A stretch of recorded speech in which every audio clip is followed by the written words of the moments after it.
walay katungod si Marcos magpabilin sa inyang pwesto. Walang karapatan si Mr. Marcos na magpatuloy dyan sa Office of the President. Tama! Tama! And by this, ang susundin natin ay constitutional succession. Bumaba ka dyan, bangag, at pumalit si Sara Duterte, the legitimate leader of this land. Ugma na nagyo ko ikaupat nga disbarment ani. At any rate, wako'y laing sandigan mga kaigsunan kundi ka mo gihapon. Nindot kayo musukol, mubarog para sa tong kaugmaon, para sa tong katawan. Kung kaybaw ka nga, wa ka mag-inusara.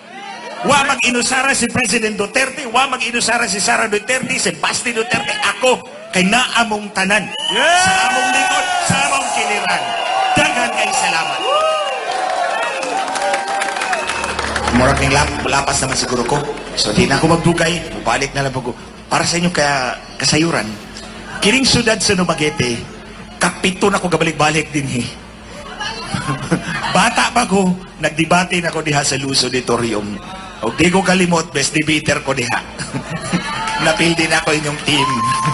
At any rate, pasalamat ko sa inyo. Katapusan ako ganhi, si Bishop Do, ang inyong obispo.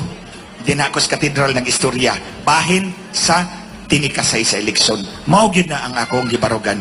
O sa dili pa ko mahuman, akong ibilin kaninyo kini mga kaigsunan na sa inyong mga kamot. Sa inyong tagsa-tagsa kakamot. Ang gahom para mabago ang dagan sa inyong tagsa-tagsa kakinabuhi. Ayaw tag kumpiyansa. Ayaw na itong isalig sa mga lider nga mga tikasan, limbungan. Kailangan mo barog ta, bawion na to ang gitikas niya ka na to. O ihatag na to ang gahom sa tinunanay nga gipili sa katawan. Inday Sara Duterte. Dagang salamat kaninyo.